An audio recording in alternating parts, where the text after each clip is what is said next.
Voici le Tesla Model Y. Vous l'attendiez avec impatience, il arrive en Europe. Dès le mois de septembre 2021. Je vous dis tout ce qu'il faut savoir sur le SUV dérivé de la Model 3 dans cette vidéo. Équipement, version, tarif, à tout de suite.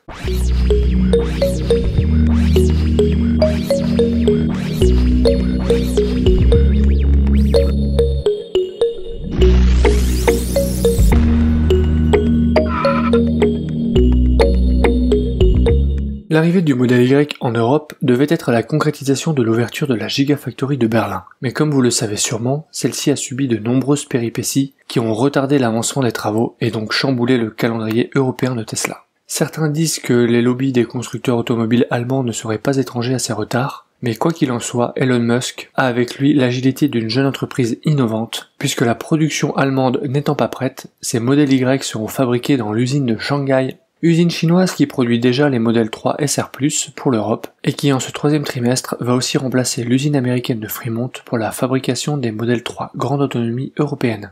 Une activité supplémentaire qui, si elle peut être absorbée par la Giga Shanghai, nécessite une capacité de transport supplémentaire qui n'a peut-être pas bien été anticipée, et ce qui pourrait expliquer le retard que pourraient prendre les livraisons des Model 3 SR+, comme je vous l'ai expliqué dans une précédente vidéo, et que je vous mets en description et en fiche.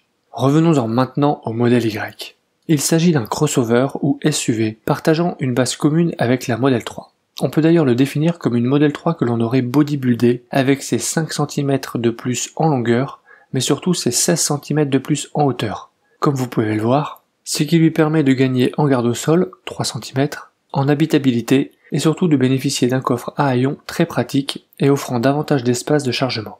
Le coffre avant aussi bénéficie de ce gain de place. À noter, les vitres arrière et la lunette arrière teintée de série. Il reprend les atouts de la Model 3. Le grand toit vitré panoramique, les lignes fluides et le même intérieur épuré avec cet écran 15 pouces qui trône fièrement au centre du tableau de bord. S'il bénéficiait déjà de la pompe à chaleur, l'intérieur a été remis au goût du jour avec la nouvelle console centrale et les inserts sur le haut des panneaux de porte. Il existe en deux configurations, une 5 places et une 7 places qui n'est pas encore disponible en Europe. Une fois tous les sièges rabattus, on obtient un plancher plat et 1900 litres de chargement. Regardons maintenant de plus près la proposition de Tesla pour l'Europe.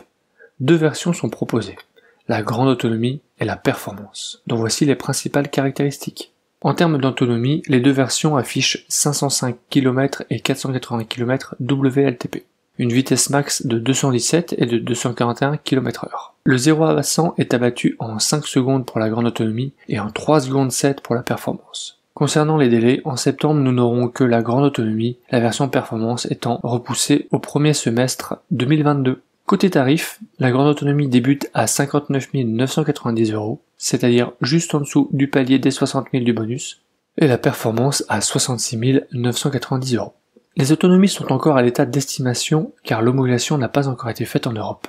Mais si on se fie à l'autonomie WLTP de Hong Kong, on devrait avoir respectivement 542 et 528 km, soit entre 6 et 7% de moins qu'une Model 3 équipée de la même batterie, malgré le poids et la prise au vent supplémentaire. La batterie qui occupe ces modèles devrait être le pack LG 75 kWh, le même qui équipait les Model 3 Long Range du premier trimestre 2021.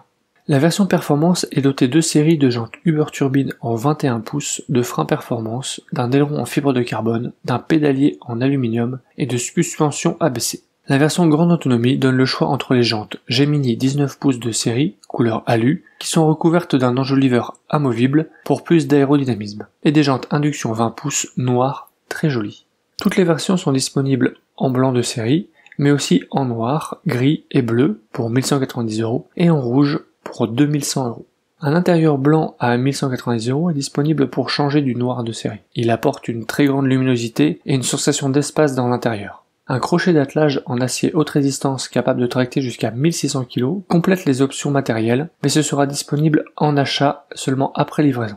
Côté logiciel, on retrouve les options EAP et FSD à respectivement 3800 et 7500 €, comme pour la Model 3.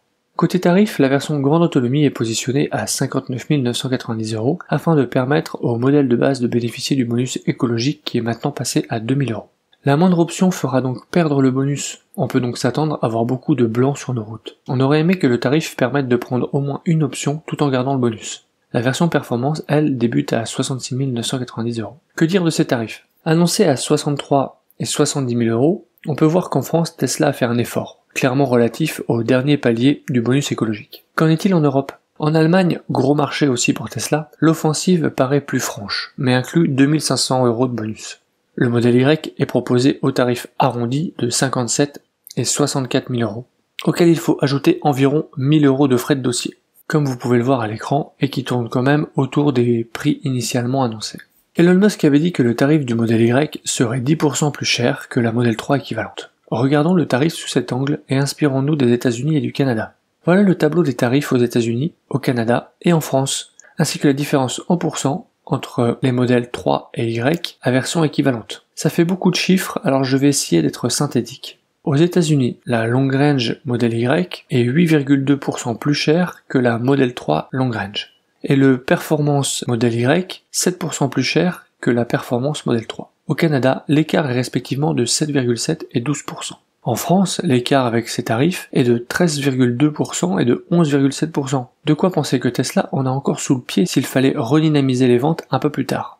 Mais quand on regarde dans le détail, on s'aperçoit d'une anomalie en France. À cause des paliers du bonus français, la Model 3 Performance et le Model Y Long Range sont au même tarif, juste en dessous des 60 000 euros. Alors qu'aux États-Unis et au Canada, le Model Y Long Range est moins cher que la Model 3 Performance. Cela contribue à réduire l'écart entre une Model 3 Long Range et une Performance, mais aussi entre un Model Y Long Range et un Performance. En s'inspirant des tarifs américains. Et là, je ne vous parle pas d'un calcul de taux de change, de taxes locales, de taxes d'import, de transport et tout ça, mais d'un calcul basé sur l'écart tarifaire entre les modèles en prenant comme référence la Model 3 Long Range.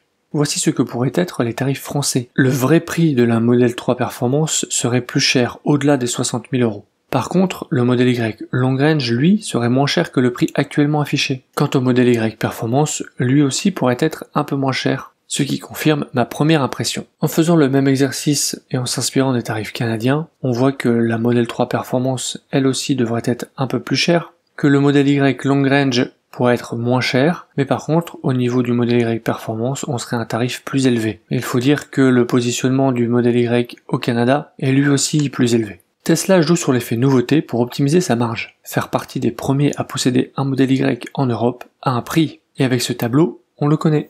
Elon Musk nourrit de grandes ambitions avec ce modèle. Déjà que la Model 3 cartonne, voiture électrique la plus vendue en France en 2021, devant la Zoé sur les 6 premiers mois de l'année, le patron iconique de Tesla envisage que le modèle Y sera le véhicule le plus vendu dans le monde sur une année. En 2020, il s'agissait de la Toyota Corolla avec 1,1 million d'unités vendues. D'ici 2022 ou 2023, Elon Musk vise donc de faire encore mieux. Il va vraiment falloir mettre les bouchées doubles.